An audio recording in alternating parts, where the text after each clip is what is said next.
ஹரி ஓம் ஸ்ரீ குருப்யோ நமக. இப்போது நம்ம என்ன பார்க்க போகிறோம் அப்படின்னா, சமஸ்கிருத உச்சரிப்பு. நம்ம மந்திரம் சொல்லும்போது, ஸ்லோகம் சொல்லும்போது தமிழில் அந்த ஸ்லோகம் கொடுத்துருந்தாங்க அப்படின்னா 2, 3, 4 இந்த மாதிரியெல்லாம் மென்ஷன் பண்ணியிருப்பாங்க. நம்ம அதையும் இப்போ கா அப்படின்னு போட்டு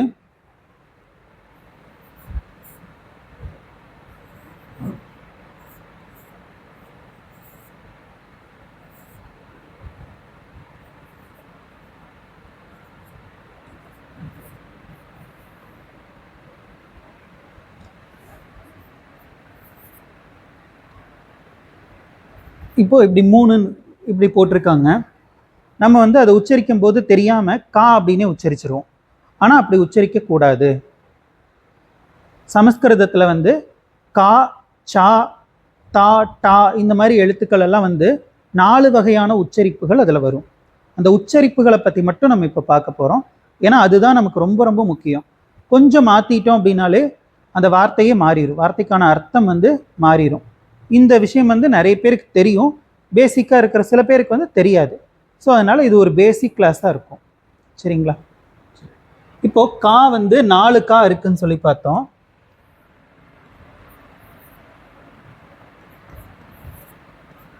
இந்த 4 காவும் ஃபர்ஸ்ட் கா அப்படியே விட்டுருவாங்க, ரெண்டாவது இது 3, இது 4.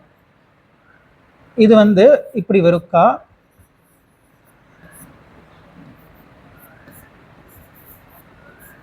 இப்படி வரும். எப்பயுமே இங்கே மேலே வர்ற கோடு அது கடைசியாக தான் போடணும். இந்த எழுத்தெல்லாம் எப்படி ஆரம்பித்து எப்படி எழுதணும் இதெல்லாம் நம்ம இன்னொரு நாள் பார்க்கலாம். ஏன்னா இப்படி தான் ஸ்டார்ட் பண்ணணுங்கிற ஒரு முறை இருக்குது. அது எப்படிங்கிறத நம்ம இன்னொரு நாள் பார்க்கலாம். இப்போதைக்கு இந்த உச்சரிப்பு இது ஜஸ்ட் ஒரு சாம்பிளுக்காக இது எழுதினேன். மற்ற எழுத்துக்கள் இந்த சா வரிசை இதெல்லாம் வரும்போது நான் அதெல்லாம் எழுத மாட்டேன், அது டைரெக்டாக நம்ம படிச்சிடலாம். இப்போது இது நம்ம எப்பயும் சொல்கிற மாதிரி கா. இந்த காலை நம்ம ஏதாவது ஒரு வார்த்தை சொல்கிறதா இருந்தால் கட்டடம், அப்புறம் கவலை, கல், கர்மம், அதுக்கெல்லாம் இந்த கா வரும். இப்போ இந்த கா சொல்லும்போது இந்த ரெண்டாவது கா எப்படி சொல்லணும்னா கா அப்படின்னு சொல்லணும். கா, கா கிடையாது, இதுதான் கா. இது கா. இதை எப்படி உச்சரிக்கலாம் அப்படின்னா, இப்போ இக்கு போட்டு பக்கத்தில் ஹா போடுறோம்னு வச்சுக்கலாம். இது ரெண்டையும் சேர்த்து ஸ்பீடாக சொன்னால் எப்படி சொல்லுவோம்? கா அப்படி சொல்லணும். அந்த மாதிரி இதை சொல்லணும், கா.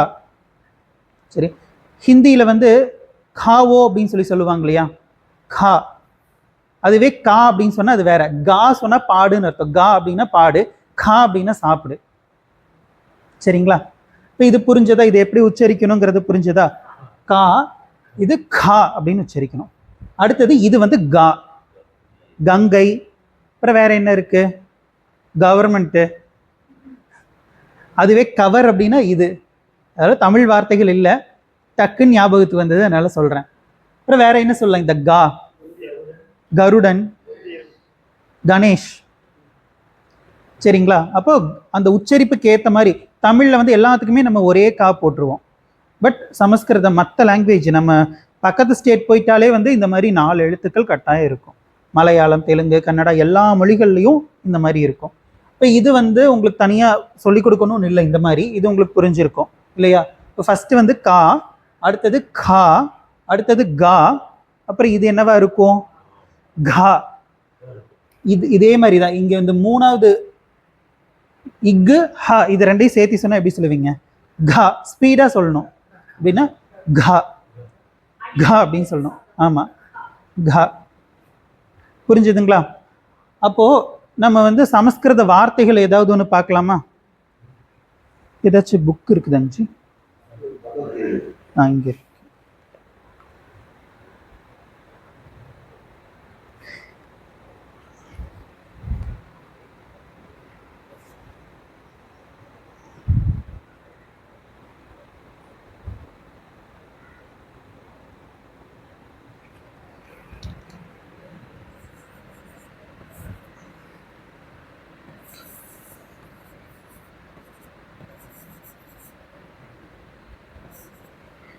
சு. இது என்னது? கே. கே சொல்லக்கூடாது. ரெண்டாவது அது கா அப்படின்னு சொன்னோம் இல்லையா, அப்ப இது என்னன்னு சொல்லணும்? கே ஷு, சுகேஷு, கேஷுன்னு தான் சொல்லணும். சுகேசு அப்படின்னு சொல்லக்கூடாது. சுகேஷு. புரிஞ்சுதுங்களா?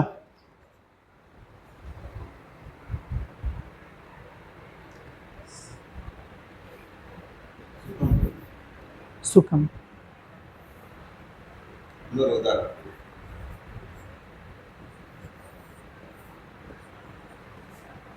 சுக கதன் சுகம்.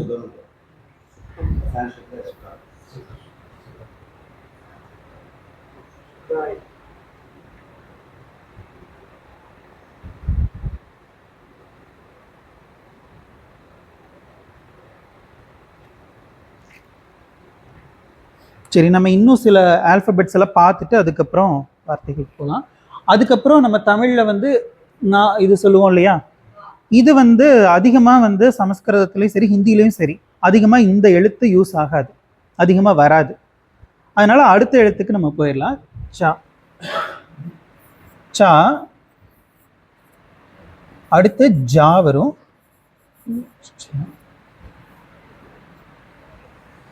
ச ச ஜ ஜ ச. இதை வந்து சான் தான் சொல்லணும், சான்னு சொல்லக்கூடாது. நம்ம தெரியாம சான் உச்சரிச்சிருவோம். சாதன சதுஷ்டய சம்பத்திகி. சாதன சதுஷ்டயம் கிடையாது, சதுஷ்டய. அப்ப இந்த சா தான் நம்ம வந்து அந்த இடத்துல யூஸ் பண்ணணும். சரிங்களா? இது சா, இது ச ச, இச்சு ஹ சேர்த்த மாதிரி ச. சரிங்களா? அடுத்தது இது ஜா, இது நீங்க பார்த்ததுமே கண்டுபிடிச்சிடலாம். அடுத்தது ஜா, இஜ்ஜு ஹா சேர்த்த மாதிரி. இப்போ ஜா அப்படின்னு சொல்லணும். புரிஞ்சுதுங்களா? இப்போ இது கா கா க க. அதே மாதிரி ச ச ஜ ஜ.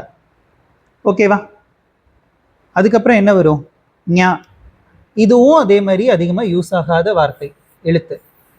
இது ரெண்டும் அதிகமாக யூஸ் ஆகாது. சரிங்களா? அடுத்தது டா. டாவும் அதே மாதிரி தான்.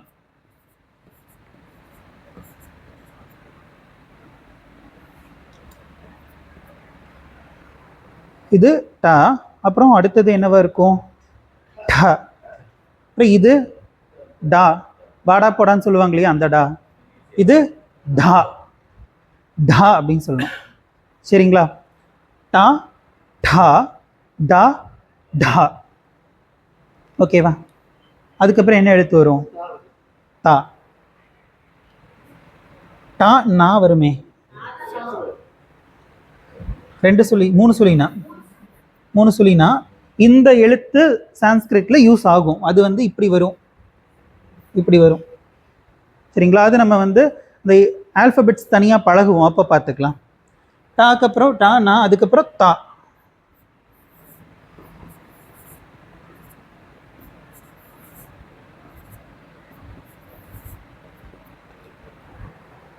த த த த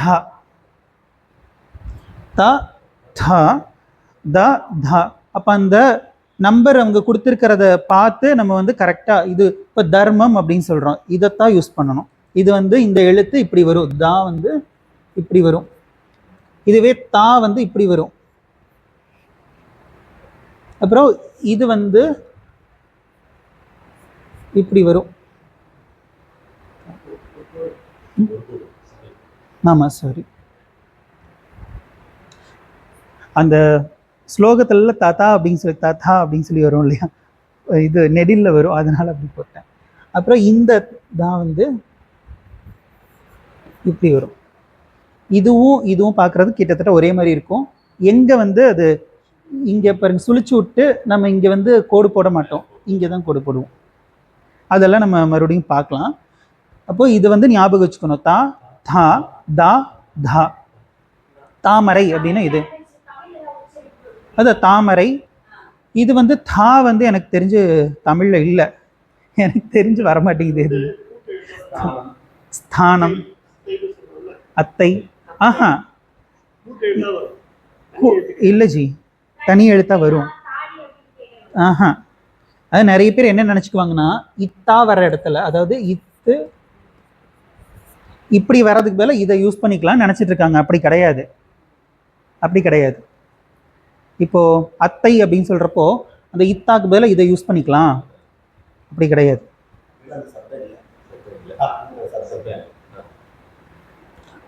இது தா, இது தா. அதுக்கப்புறம் என்னது நா, இந்த நா வரும். இந்த நா வந்து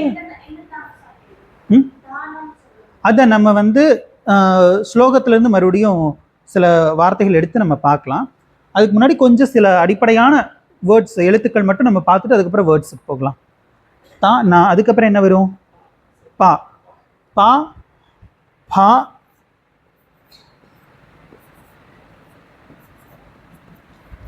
பா, இது பா. அதாவது ஹிந்தியில் இதை வந்து எஃப் சவுண்டு ஃபா அப்படின்னு சொல்லுவாங்க. ஆனால் சான்ஸ்கிரிட்டில் அப்படி சொல்லக்கூடாது, பான்னு தான் சொல்லணும். பா, இது பா, பாப்பா போப்பான்னு சொல்லுவாங்க இல்லையா, அந்த பா. இது வந்து பா, சரிங்களா? இது பா, இது பா, பாரதிய இப்படி தான் சொல்லணும். பேங்க்கு, ஸ்டேட் பேங்க் இருக்கு இல்லையா, அது பாரதிய ஸ்டேட் பேங்க் இப்படி தான் இருக்கும். பாரதிய ஜனதா, அப்போ ஜனதா அப்படிங்கிறப்ப இந்த ஜாத்தை யூஸ் பண்ணணும். அப்புறம் 2 சுழி நா வரும் இல்லையா ஜனதாக்கு, அப்போ இந்த நா தான் யூஸ் பண்ணணும். இது வந்து 2 சுழி நா 3 சுழி நா ரெண்டுக்குமே இந்த நா தான் வரும், சரிங்களா? பா, பா, பா, சாரி பா, பா. அப்புறம் மா, யா, ரா, லா, இதெல்லாம் வந்து ஒரே எழுத்து தான். இதெல்லாம் இப்போதைக்கு பார்க்க வேண்டாம், ஏன்னா ஒரே எழுத்துங்கிறதுனால உச்சரிப்பில் பெருசாக எந்த மாற்றமும் இருக்க போகிறதில்ல. அதுக்கப்புறம் சா, ஷா, சா, ஹா இப்படி வரும். அது என்ன அப்படின்னா, இப்போ நம்ம தமிழ்லையே அந்த எழுத்துக்கள் எல்லாம் பார்த்துருப்போம். சா, அப்புறம் இந்த ஷா ஒன்று, அதுக்கப்புறம் ஹா. தமிழில் இந்த 2 தான் இருக்குது, தமிழில் இந்த 2 தான் இருக்குது. இதில் பார்த்தீங்கன்னா நம்ம இன்னொரு ஷா வந்து தமிழில் இப்போ வந்து புதுசாக ஆட் பண்ணிகிட்டு இருக்காங்க, சில டெக்ஸ்டெல்லாம் பார்த்தா இருக்கும். நம்ம சுவாமி வந்து இந்த ஷா வந்து இப்படி போட்டு மேலே வந்து ஒரு சின்ன கமா போட்ட மாதிரி நம்ம சுவாமி வந்து புக்கில், நம்ம சுவாமியோடைய புக்கிலலாம் அந்த மாதிரி இருக்கும். இது 2 ஒன்று தான். இப்போ இது வந்து சங்கரர் அப்படின்னு சொல்கிறதுக்கு பயன்படுத்தக்கூடிய ஷா, சங்கரர். இது சா, இதுதான் வந்து நம்ம வந்து சாதம் இப்படியெல்லாம் சொல்கிறோம் இல்லையா, சரஸ்வதி, இதுக்கெல்லாம் நம்ம இந்த இதை போட்டோம் அப்படின்னா சரஸ்வதின்னு ஆயிரும். சுரேஷ்ன்னு சொல்கிறது சுரேஷுன்னு ஆயிரும், சரிங்களா? அப்போது இந்த சா தான் யூஸ் பண்ணணும். இந்த ஷா வந்து ரொம்ப ஷண்முகம், அது சங்கரருக்கு வர ஷா தான் வரும். ஷாஜஹான், ஷாஜஹான், அப்புறம் வந்து பாதுஷா. நம்ம ஷா வந்து தமிழில் இல்லை, அதனால் நம்ம வந்து மற்ற மொழி வார்த்தைகளை தான் எடுக்க வேண்டியது இருக்குது. அப்புறம் இந்த ஷா, இந்த ஷாலையே வந்துட்டு நம்ம இதில் சான்ஸ்கிரிட்டில் பார்த்தோம் அப்படின்னா இது ஒரு சா, இதுதான் இந்த சா. அப்புறம் இது வந்து இப்படி வரும், இந்த ஷா. அப்புறம் இந்த ஷா வந்து இப்படி வரும். அடுத்தது ஹா, இந்த ஹா உங்களுக்கே தெரியும். அப்புறம் வந்து ஒட்டெழுத்துக்கள்னு சொல்லி ஸ்ர இப்படியெல்லாம் வரும். ஸ்ரவணம் அப்படின்னு சொல்கிறோம் இல்லையா, இந்த ஸ்ரவணம்க்கு வந்து இந்த ஸ்ரக்கு ஒரே எழுத்து வந்துடும், இப்படி வந்துடும், ஒரே எழுத்து வந்துடும். அதே மாதிரி திர, இதுக்கெல்லாம் அதெல்லாம் நம்ம இன்னொரு நாள் பார்க்கலாம். இப்போதைக்கு இந்த அடிப்படை உங்களுக்கு புரிஞ்சிருச்சு அப்படின்னாலே நம்ம வந்து இப்போ ஏதாச்சும் ஒரு வார்த்தைகளை எடுத்து உச்சரித்து பார்க்கலாம். இப்போ இந்த அடிப்படை உங்களுக்கு புரிஞ்சது இல்லையா? கா, கா, க, கா, அப்புறம் சா, சா, ஜா, ஜா, டா, டா, டா, டா, தா, தா, தா, தா, பா, பா, பா, பா. இது தெரிஞ்சதுனாலே மற்றதெல்லாம் உங்களுக்கே தெரிஞ்சிடும். இப்போ நம்ம அடுத்தது பகவத்கீதையிலேருந்து ஏதாவது ஒரு வார்த்தை எடுத்து நம்ம உச்சரித்து பார்க்கலாம்.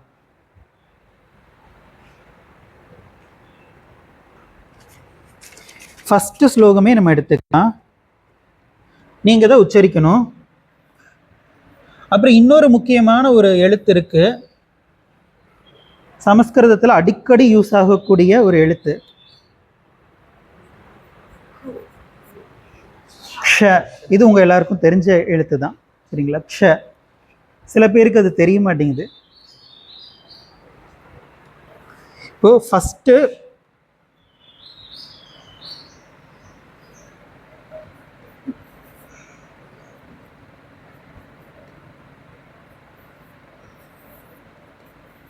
இதுதான் முதல் ஸ்லோகத்தினுடைய முதல் வார்த்தை.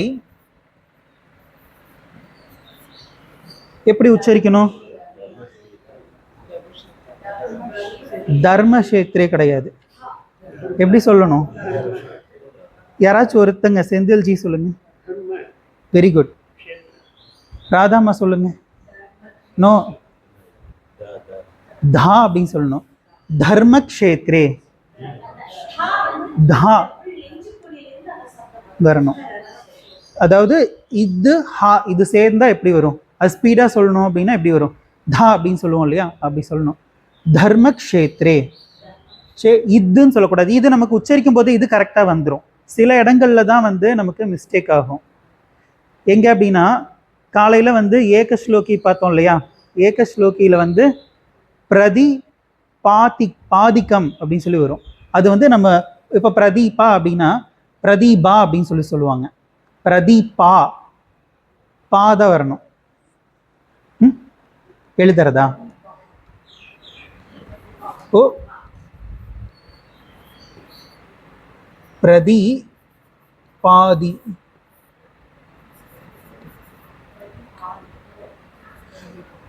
பிரதிபாதி கம். கம்னு சொல்லக்கூடாது. இதெல்லாம் கொஞ்சம் உச்சரிக்கிறதுக்கு திரும்ப திரும்ப உச்சரிக்கணும்.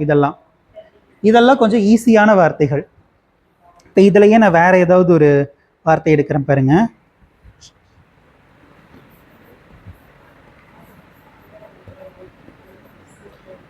இது இன்ட்ரெஸ்டிங்கா இருக்கா? யாரும் பதில் சொல்லல. இந்த கிளாஸ் இன்ட்ரெஸ்டிங்கா இருக்கான்னு கேட்கிறேன். ஆமா ஆமா, பரவாயில்ல. அப்போ ஒரு ஸ்டிக்கு வச்சுக்கிட்டேன்னா உங்களுக்கு இன்னுமே வந்து இப்ப இது பாருங்க. பா இன் ட ட வா இஷ் இஷ் சை சைவன்னு சொல்லக்கூடாது, சைவ.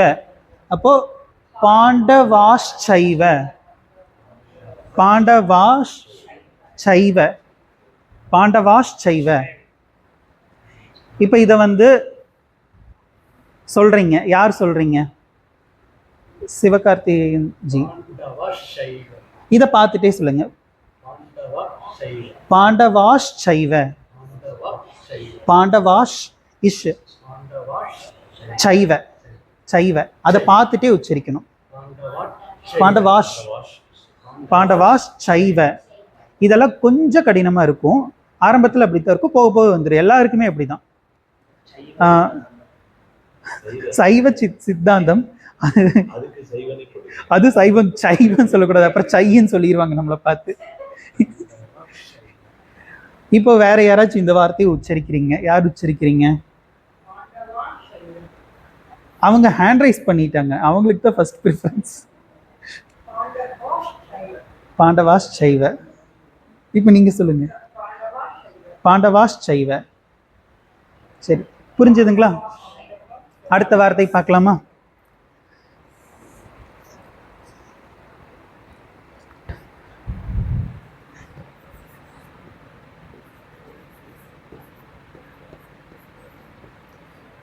இவ் யு த த இம் வியூடம் வியூடம். நாலாவது, மூணாவது வந்து டா, வாடா போடாக்கு வர டா சொன்னேன் இல்லையா, இப்போ நாலாவது வந்து டா அப்படின்னு தான் சொல்லணும். டா, அதாவது டிடி டிடிஏ. ஹெச்ஏனா ஆமா, இது வெறும் டா. ஆமா, அப்போ இது வந்து எப்படி வாசிக்கணும்? வியூடம் வியூடம். டம்னு ஒரு சத்தம் கேட்குற மாதிரி நினச்சிக்கோங்க. டம். ஆமா, வியூடம் வியூடம். டம் கிடையாது, வியூடம் வியூடம். தேவிகா சொல்லுங்க. டா டா சொல்லுங்க. டா, அந்த டா மட்டும் சொல்லுங்க. டா, டா. ப்ராக்டிஸ் பண்ணிங்கன்னா வந்துடும். திரும்ப திரும்ப வீட்டில் போய் ப்ராக்டிஸ் பண்ணுங்க.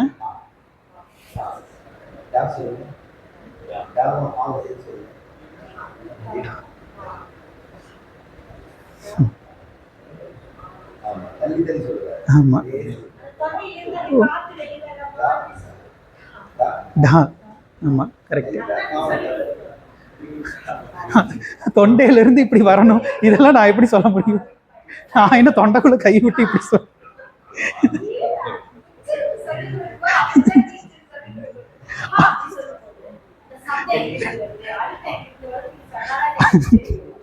அதான் நான் சொல்லிட்டேன்.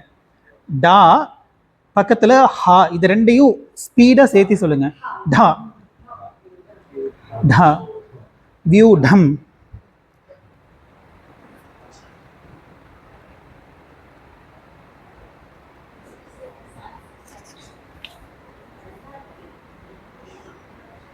ஈஸியான ஒரு வார்த்தை.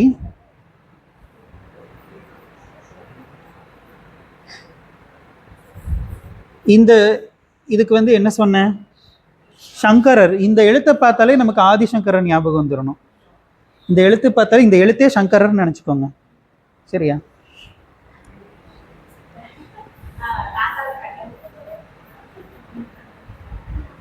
பஷ்யை தாம், பஷ்யை தாம்னு சொல்லிடக்கூடாது.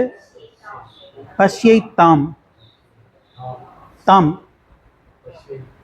ஆமா, அந்த தா வந்து அழுத்த வேண்டாம், ஃப்ரீயா சொல்ல. பஷ்யை தாம், பஷ்யை தாம், அவ்வளவுதான். பஷ்யை தாம்.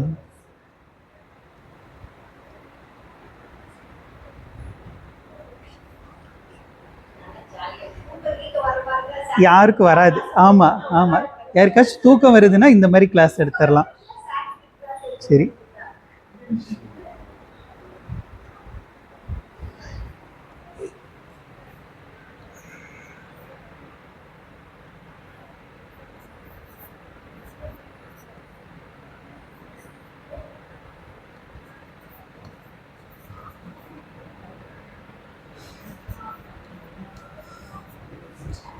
யுதா மன்யுஷ்ச, யுதா மன்யுஷ்ச.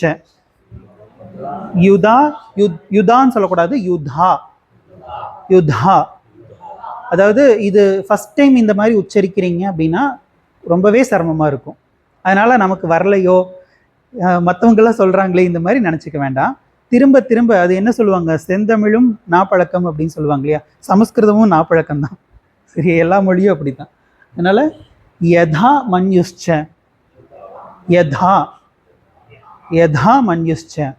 ஆக்சுவலாக வந்து பகவத்கீதை உச்சரிப்புக்குன்னு சொல்லி ஃப்ரீயாகவே வந்து ஒரு கிளாஸ் நடக்குது. அந்த கிளாஸ் நீங்கள் அட்டன் பண்ணிங்கன்னா இந்த பேசிக்ஸ் எல்லாம் தெரிஞ்சுட்டு அட்டன் பண்ணால் இன்னும் ரொம்ப ஈஸியாக இருக்கும். எங்களுக்கு வந்து 12வது அத்தியாயம் வந்து சொல்லி கொடுத்தாங்க. அது வந்து இப்போவுமே அந்த முதல் ஸ்லோகம் வந்து நல்லா ஞாபகம் இருக்குது. இந்த உச்சரிப்போடு நம்ம வந்து பழகிட்டோம் அப்படின்னா எப்பயுமே தப்பாகாது. ஆமாம் ஆமாம், அவங்க சொல்கிற அந்த உச்சரிப்பு முறை வந்து நல்லா இருக்கும். ஏவம் சதத யுக்தாயே பக்தா ஸ்வாம் பர்யு பாசத்தே. அந்த பா, அந்த பக்தி, இதெல்லாம் வந்து அவங்க சொல்லும் போதே இப்படி தான் வாசிக்கணும்னு சொல்லி கொடுத்துருவாங்களா, இப்போ வரைக்கும் அது நல்லா ஞாபகம் இருக்குது. அப்போ அந்த பக்தா ஸ்வாம் அப்படிங்கிறப்போ எந்த பா வரும் அப்படிங்கிறது தெரிஞ்சிடும். அப்போ பழகும் போதே நம்ம இப்படி பழகிடணும். இனிமேல் எந்த மந்திரமுமே வந்து நம்ம பாட்டுக்கு அப்படியே பார்த்து வாசிச்சிடக்கூடாது. இந்த ஒரு முறை இருக்குது, அந்த முறைப்படி தான் நம்ம எப்படி வந்து வேதாந்தம் படிக்க வரும்போது அதுக்குன்னு ஒரு முறை இருக்குது, குருக்கிட்ட தான் வந்து படிக்கணுங்கிறது இருக்கு இல்லையா. அந்த மாதிரி மந்திரங்களுக்கும் ஸ்லோகங்களுக்கும் அதுதான் முறை. அது நம்ம கட்டாயம் வந்து ஃபாலோ பண்ணி ஆகணும். ஸ்டார்டிங்லேயே நம்ம வந்து தப்பாக உச்சரித்து பழகிட்டோம். ஏன்னா இப்போல்லாம் ஸ்கூல்லலாம் வந்து நிறைய ஸ்கூலில் மந்திரங்கள் ஸ்லோகங்கள் எல்லாம் வந்து ப்ரேயர் டைமில் வந்து சொல்லுவாங்க. இப்போ சகனா வகுத்துல நான் ஸ்கூல் படிக்கும்போது லன்ச் டைமில் கட்டாயம் சொல்லணும் அந்த ப்ரேயர். அது சொல்லிட்டு தான் வந்து சாப்பிட்ணும். அதனால் இங்கே கிளாஸுக்கு வந்ததுமே இது எங்கேயோ கேட்ட மாதிரி இருக்கேன்னு ஞாபகம் வந்து அதை சொல்ல ஆரம்பிச்சிட்டேன். இப்போ அதில் வந்து இந்த உச்சரிப்புகள் எல்லாம் எனக்கு தெரியாது. எத்தனை நாள் போனாலுமே வந்து நமக்கு அந்த உச்சரிப்பு வந்து அதே உச்சரிப்பு தான் வரும். இப்போ வந்து நம்ம ஸ்ருதி ஸ்மிருதி புராணம் சொல்கிறோம் இல்லையா, அதில் கூட கேசவம் பாதராயணம் தான் சொல்லணும், கேசவம் பாதராயணம் கிடையாது. அப்போ நம்ம பழகும் போதே பாதராயணம்னு பழகிட்டோன்னா அப்போ எப்பயுமே பாதராயணம் தான் சொல்லிட்டு இருப்போம். கேசவம் பாதராயணம் அப்படி தான் சொல்லணும். அப்போ இனிமே வந்து நம்ம இதில் ரொம்பவே கான்ஷியஸாக இருக்கணும். ஏன்னா இதுதான் ரொம்ப ரொம்ப முக்கியம். நம்ம சுவாமிஜி அடிக்கடி சொல்கிறது இதுதான். உச்சரிப்பு முறை தான் வேதத்தை காப்பாற்றுன்னு சொல்லி சுவாமிஜி சொல்லுவார் இல்லைங்களா. சில பிரமா பிரமா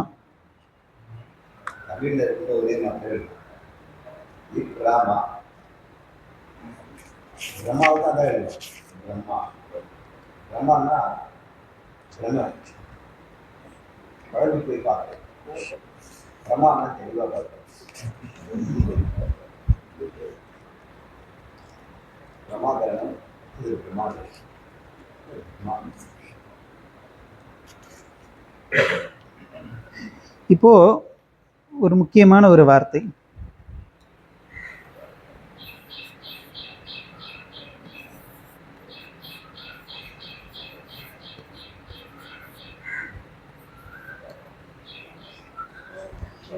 ஸ்ரோத்ரம்.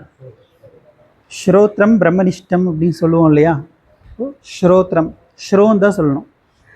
ஸ்ரோ ஸ்ரோத்ரம், ஸ்ரோ ஆமாம் ஸ்ரோத்ரம். ஸ்ரோத்ரம் அப்படின்லாம் சொல்லிடக்கூடாது. ஸ்ரோத்ரம் த்ரம்.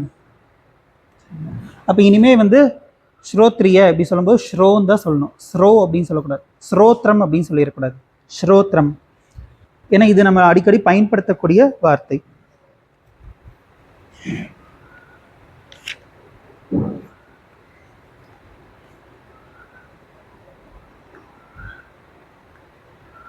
அப்புறம் நம்ம வந்து ஞானம் அப்படின்னு சொல்கிறோம் இல்லையா, ஆத்ம ஞானம். இது வந்து ஆத்ம ஞானம் அப்படின்னு சொல்லுவோம். ஆத்ம ஞானம் இப்படி தான் சொல்லணும். ஆத்ம ஞானம் அது வந்து நம்ம எழுதும்போது நம்ம சுவாமிஜியுடைய புக்லேயும் வந்துட்டு அந்த வார்த்தைகள்லாம் வந்து எப்படி வரும் அப்படின்னா, இதில் வந்து இப்போ புக்ஞானம் அப்படிங்கிற ஒரு வார்த்தை இருக்குது. ஆனால் வெறும் ஞானம் மட்டும் எடுத்துக்கலாம். அந்த ஞானம்ங்கிறது எழுதும்போது எப்படி வரும் அப்படின்னா,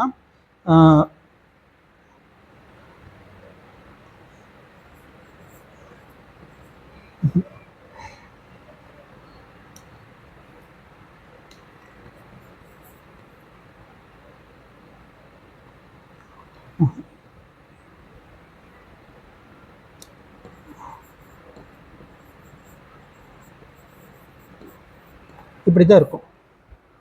ஞானம் இது வந்து இஜ்ஜுன்னு படிச்சிடக்கூடாது. இக் ஞானம். இப்போ ஆத்ம ஞானம் அப்படி தான் சொல்லணும். ஆத்ம ஞானம் அப்படின்னு சொல்லணும்.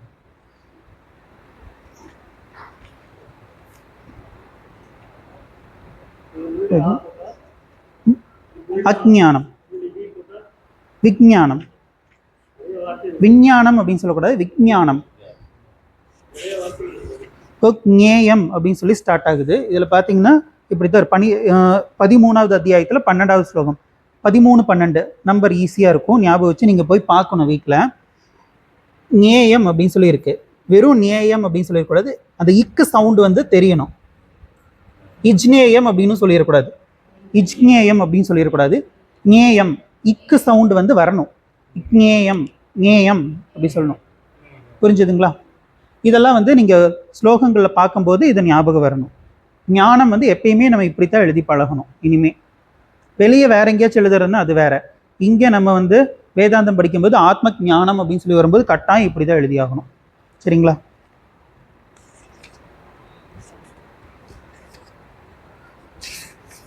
ஒரு 5 நிமிஷம் பார்த்துட்டு முடிச்சுக்கலாம்.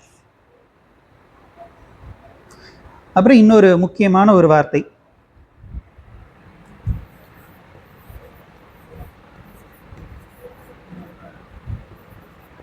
இது பெரும்பாலும் கரெக்டாக சொல்லிடுவோம். வைராக்கியம், இக்கு வைராக்கியம். சரிங்களா? அப்போ வந்து இது நம்ம எழுத்துக்கள் எல்லாம் எழுதி பழகினதுக்கப்புறம் இங்கே எந்த கா போடணும்னு நான் கேட்பேன். அது வந்து சான்ஸ்கிரிட்டில் நீங்கள் எழுதி காட்டணும். சரிங்களா? இல்லைனா வந்து 100 டைம்ஸ் எழுத சொல்லி இம்போசிஷன். அப்புறம் இன்னொரு முக்கியமான வார்த்தை,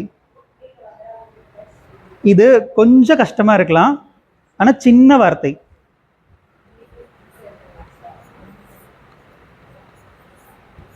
யூஸ்வலா எப்படி சொல்லுவோம்?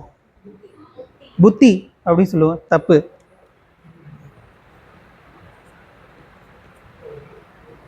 புத்தி சுவாமிஜி எத்தனை தடவை அந்த தீ சொல்லி கொடுத்துருப்பாரு. ஒவ்வொரு தடவையும் சுவாமிஜி தீன்னு தான் சொல்லுவார், தீன்னு சொல்ல மாட்டார். அப்போது இது வந்து 4வது தி. அப்போ பு இத்து தி, புத்தி, புத்தி இப்படிதான் சொல்லணும்.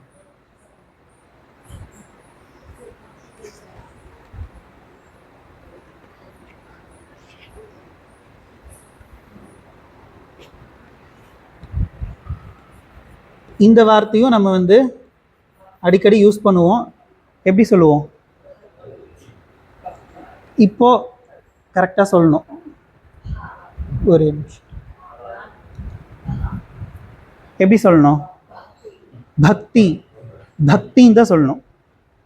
பக்தி, பா, பக்தி. சரிங்களா? இது புத்தி, புத்தி. சுவாமிஜி தீ அடிக்கடி சொல்ற வார்த்தை, ஞாபகம் வச்சுக்கணும். இது வந்து நமக்கு ஈஸியாக வந்துடும். இந்த முடிக்கிறது மட்டும் ஞாபகம் வச்சுட்டோன்னா போதும்.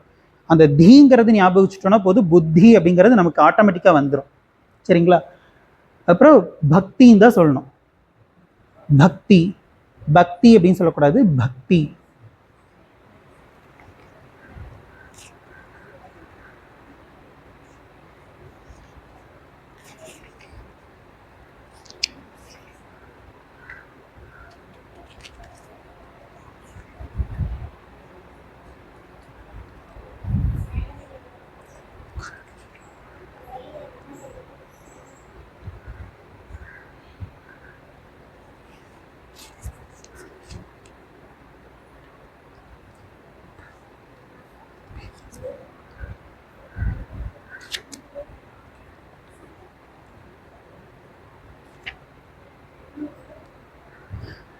அடுத்து இன்னொரு முக்கியமான ஒரு வார்த்தை,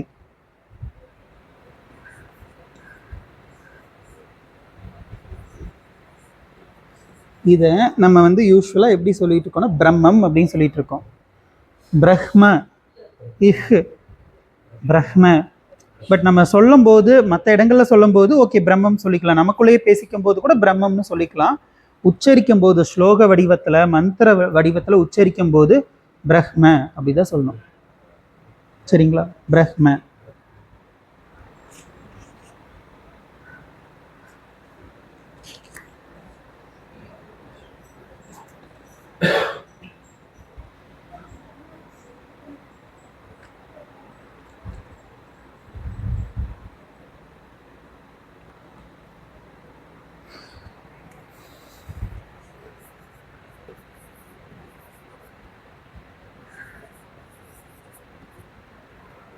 எப்படி சொல்லுவோம் இதை? பகவான் அப்படின்னு சொல்லுவோம். தப்பு. இந்த வார்த்தைக்கும் இந்த வார்த்தைக்கும் ஒரு கனெக்ஷன் இருக்கு. அப்படித்தானே சுவாமி? பக்திக்கும். அப்ப என்ன வரணும்? Very good. அப்புறம் வெரி குட். பக, பகவான், பகவான்,